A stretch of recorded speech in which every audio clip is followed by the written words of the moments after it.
How to archive highlights on Instagram. Hey everyone, welcome back to our channel.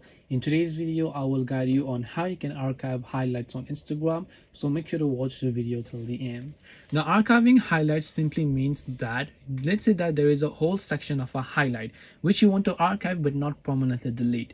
One thing that you can do is when you tap on the highlight, you can tap the three dots option, you can select remove from highlight, or you can select edit highlight option here.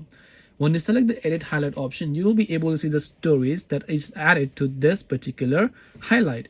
But if you want to remove this particular highlight, you can remove all the stories from here and this highlight will get automatically removed. And later on, if you want to bring those, they are still saved in your story archive. They are not permanently deleted, but they are still in your story archive and you can bring them back if you like to your main archive page or on this highlight page by tapping the done option. That you will be able to find it over here, and once done, you should be able to go ahead and then basically find out all of those particular highlights. So hope this video helped you guys. If you have got any questions, feel free to leave them down below. Thank you for watching till the end and see you in the next video.